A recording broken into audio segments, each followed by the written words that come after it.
বাগেরহাট জেলার 4টি আসন পুনর্বহালের দাবিতে মংলায় সকাল বিকাল অবরোধ। বিস্তারিত জানাচ্ছিলেন মোহাম্মদ শামীম হোসেন, স্টাফ রিপোর্টার, খুলনা থেকে।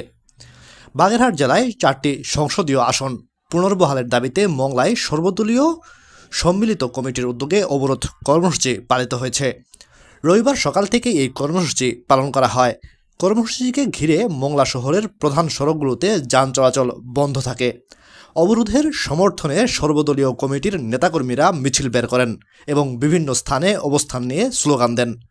এ সময় বাংলাদেশ জাতীয়তাবাদী দল বিএনপি ও জামাত ইসলামের নেতৃত্বে কুমারখালী ব্রিজ অবরোধ করে বিক্ষোভ করেন সর্বদলীয় সম্মিলিত জোটের নেতাকর্মীরা। এ সময় আরও বিক্ষোভ করেন বাগেরহাট জেলা বিএনপি, যুবদল, ছাত্রদল ও অঙ্গ সংগঠনের নেতাকর্মী সহ সম্মিলিত জোটের নেতাকর্মীরা। অবরোধের সমর্থনে দোকানপাট, গাড়ি ও নদীর খেয়া পারাপার বন্ধ থাকে।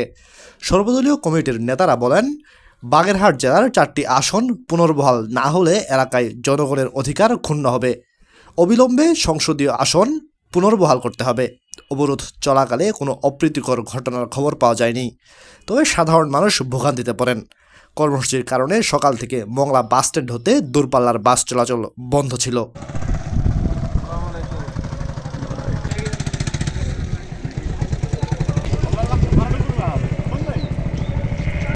আসন ফেরত না দেওয়া হয়, দুর্বার আন্দোলনের মাধ্যমে আমরা আমাদের দাবি আদায় করে ছাড়ব ইনশাআল্লাহ। প্রিয় ভাইরা, আমরা মনে করি এই নির্বাচন কমিশন যে টেকনিক্যাল কমিটি যে প্রস্তাবনা দিয়েছে, এটা একটি হঠকারী ষড়যন্ত্রমূলক প্রস্তাব, এটা একটি অসাংবিধানিক প্রস্তাব। এটা হতে পারে না। বাগেরহাটের মানুষ এটা মেনে নিবে না। বাগেরহাট আয়তনের দিক দিয়ে বাংলাদেশের ষষ্ঠ বৃহত্তম জেলা, সুতরাং এখানে আসন কমার কোনো কথাই আসতে পারে না। এখানে বরং আসন আরো বৃদ্ধি করার প্রয়োজন। নির্বাচন কমিশনের শুভবুদ্ধি উদয় হোক, এই প্রত্যাশা জ্ঞাপন করে বাগেরহাটবাসীর প্রাণের দাবি এই 4টি আসন আবার পুনরায় বাগেরহাটে ফেরত আসুক, এই প্রত্যাশায় আমি আমার বক্তব্য শেষ করছি। আল্লাহ হাফেজ। বাংলাদেশ জিন্দাবাদ। প্রতিষ্ঠিত করেই ছাড়বো। বাগেরহাটে 4টি আসন বাগেরহাটবাসীর দাবি, বাগেরহাটবাসীর প্রাণের দাবি।